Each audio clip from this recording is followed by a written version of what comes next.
Thank goodness the transfer window is now behind us. We can hopefully now focus on what happens on the field of play without any further distractions.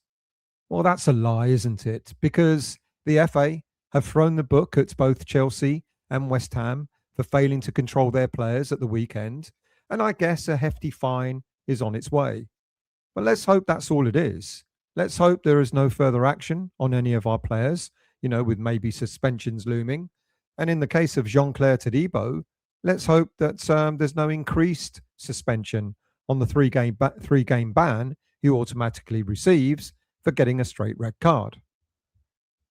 But the debate about transfers still continues, especially on social media, as to whether we're now, the squad, whether it's better off than it was before the window opened. The debate seems to be centered on two things in particular. The first is how much money we've spent in comparison to other Premier League teams, and the fact that we've actually made a profit in this window.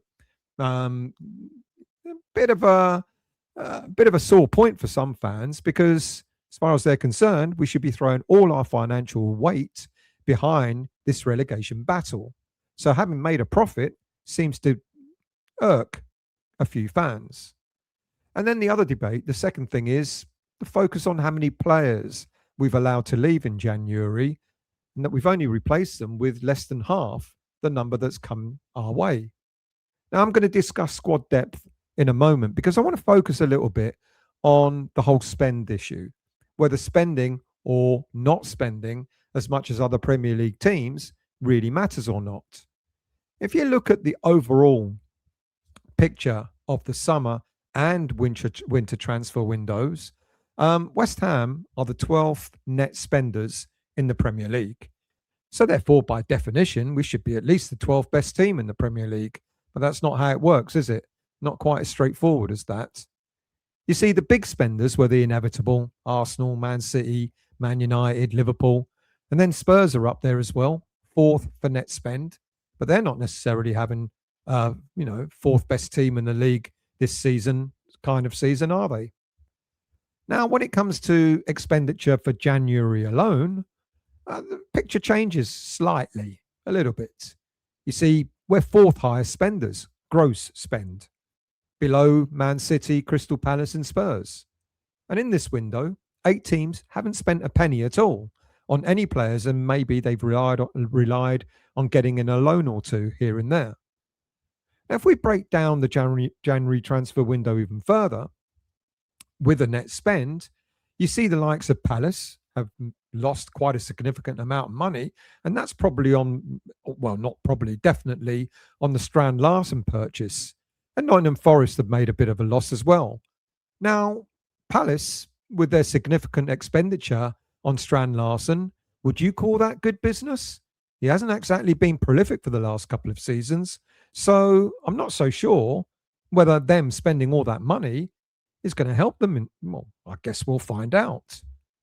And then, as far as clubs making a profit are concerned, yes, West Ham are there, but the profit is what, 3.2 million euros, which is more or less balancing out the sale of Paqueta and Guilherme and the purchase of Castellanos and Pablo.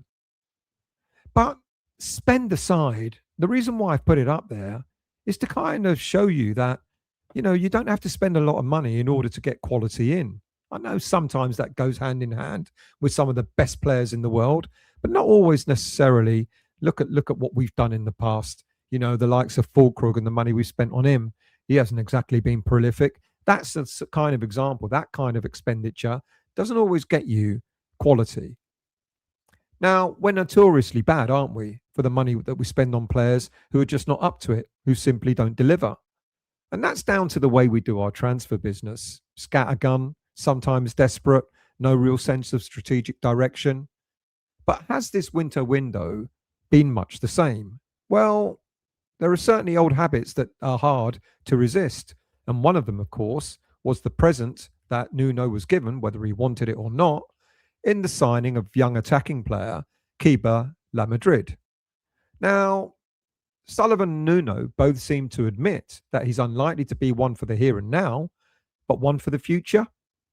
And the future could be the championship.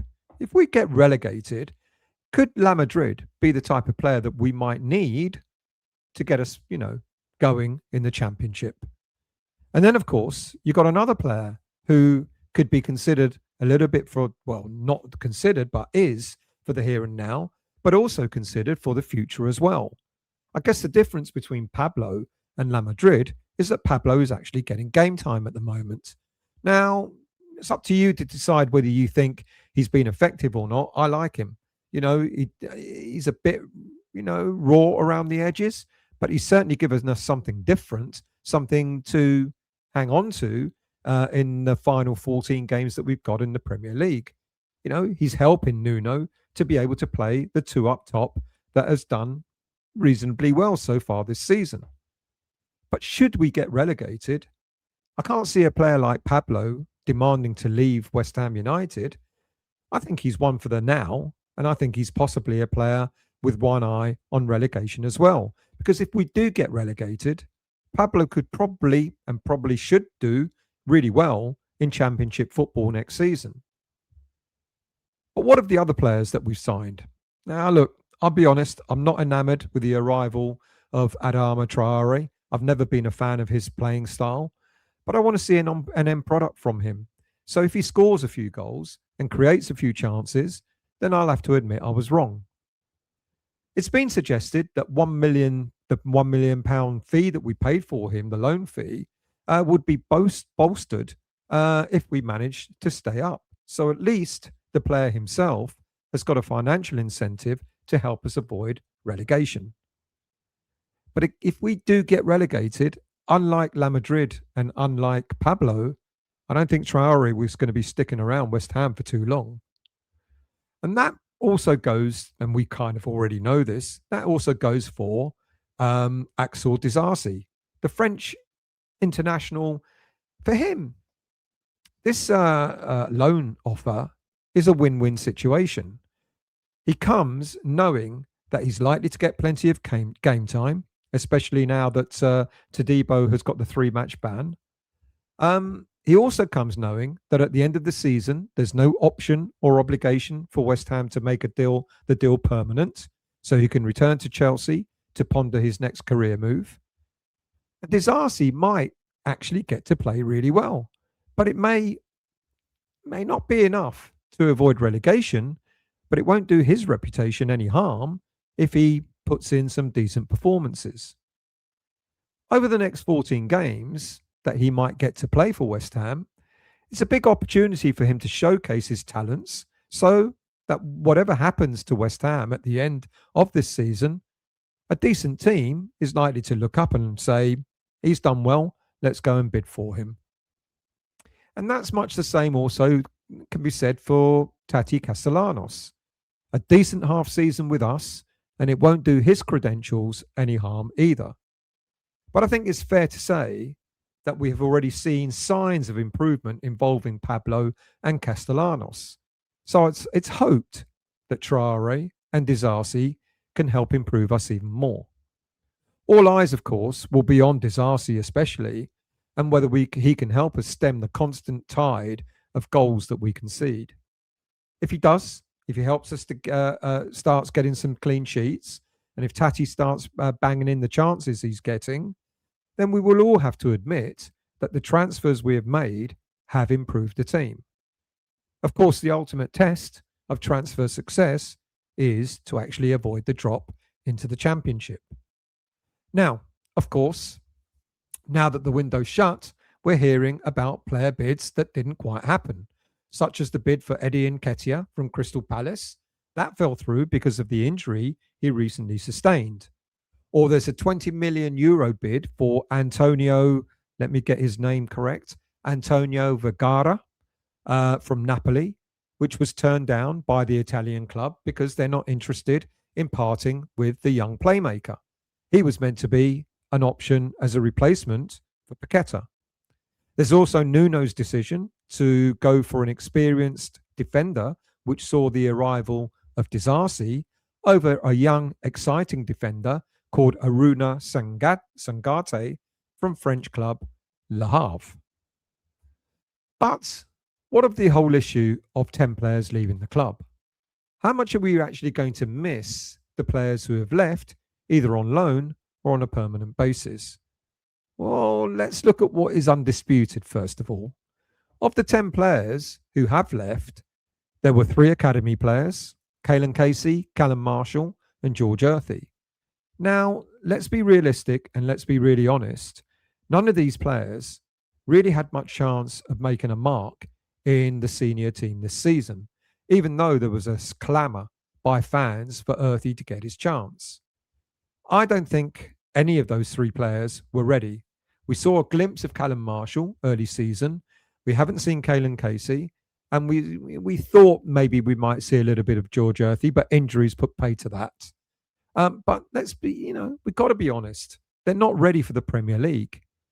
So for me, out of the 10 players that have left, they shouldn't even be included, which means that only 7 senior players really left in the January window. And we've replaced them with 4. Because just like not including the academy players who have left, I can't include La Madrid, who's now playing in the academy. Now, of those 7 players, 4 were what you would call, for want of a better description, were fringe players who were getting next to no game time. And those 4 players were Andy Irving, Igor Julio, James Ward-Prowse, and Louis Guilherme. Now, this leaves 3 players who were either in the starting lineup or on the bench on a regular basis. And they, of course, were Nicholas Füllkrug, Guido Rodriguez, and Lucas Paqueta.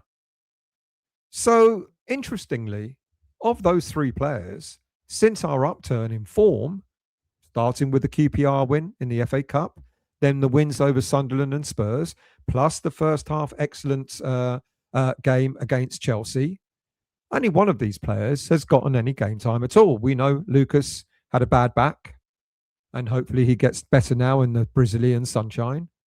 And the only player that got any game time out of that, and also Füllkrug was sent his way, merry way as well.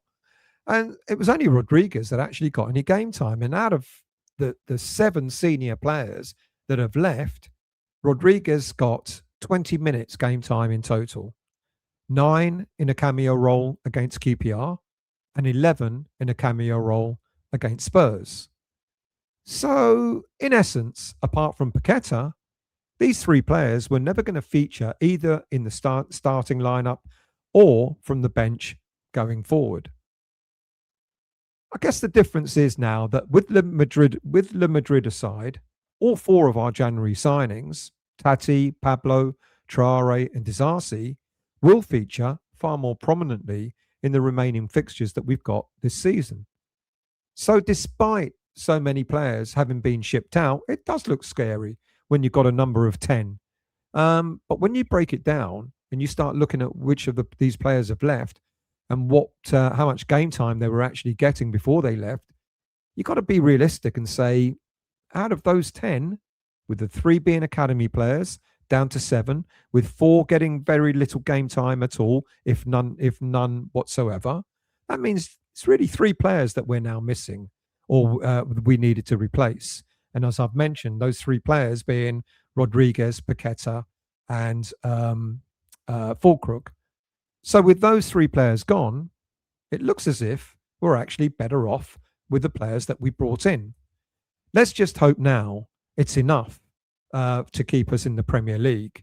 It may not have been the best or the most perfect of transfer windows, but more business was done this January than any of us could have imagined.